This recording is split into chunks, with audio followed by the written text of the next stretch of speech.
শ্ৰেষ্ঠ অভিনেত্ৰীৰ সন্মান আজুৰিলে পাঞ্চিয়ে।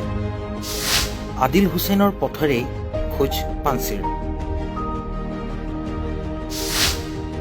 ডাস্ক ছবিত জিলিকিল কোকৰাঝাৰৰ পাঞ্চি। বড়ো খাদ্য প্ৰিয় পাঞ্চি ব্ৰহ্মৰ।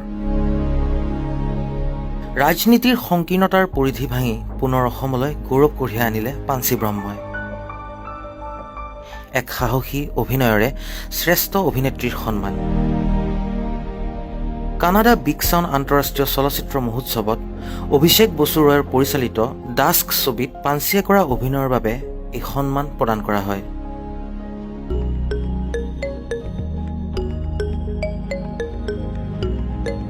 শৈশৱৰে পৰা মডেলিং আৰু অভিনয় ভাল পোৱা পাঞ্চি ব্ৰহ্মৰ ঘৰ অসমৰ কোকৰাঝাৰত। বড়োলেণ্ড বিশ্ববিদ্যালয়ৰ পৰা স্নাতকোত্তৰ ডিগ্ৰী লোৱা পাঞ্চিয়ে অগন নামৰ এটা মিউজিক ভিডিঅ'ৰ জৰিয়তে খোজ পেলাইছিল অভিনয় জগতত।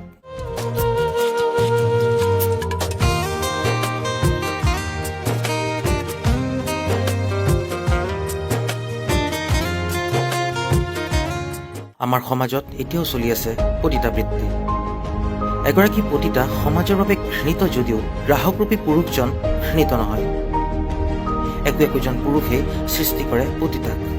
আৰ্থিক দুৰ্বলতাৰ সুযোগ লৈ দিনত ভদ্ৰতাৰ মুখা পিন্ধা একোজন ভদ্ৰই আকৌ নিশাৰ এন্ধাৰত নিষিদ্ধ কুলিত বিচাৰি ফুৰে কেঁচা মঙহৰ সোৱাদ। অভিষেক বসু ৰয়ৰ পৰিচালনা আৰু উজ্জ্বল পালৰ কাহিনীৰে নিৰ্মিত চুটি ছবি ডাস্কত মূল নায়িকাৰ অভিনয় কৰিছিল পাঞ্চিয়ে। কলকাতাৰ ৰেড লাইট এৰিয়াৰ এগৰাকী নেপালী সম্প্ৰদায়ৰ 12 বনিতাৰ জীৱনৰ ওপৰত নিৰ্মাণ কৰা হৈছিল ছবিখন। ছবিখনৰ জৰিয়তে পাঞ্চিৰ শিৰত জিলিকি উঠে শ্ৰেষ্ঠ অভিনেত্ৰীৰ সন্মান। কোকৰাঝাৰৰ বাগানচালীৰ পাঞ্চিৰ এই সাফল্যত কোকৰাঝাৰৰ লগতে অসমত আনন্দৰ জোৱাৰ উঠিছে। উল্লেখযোগ্য যে ডাস্ক ছবিখন কলকাতা চলচ্চিত্ৰ মহোৎসৱলৈও নিৰ্বাচিত হৈছে। ৰাফটাৰ 7 নিউজ গোষ্ঠীৰ তৰফৰ পৰা পাঞ্চি ব্ৰহ্মলৈ থাকিল অশেষ শুভেচ্ছা। News desk report, rafter 7 news.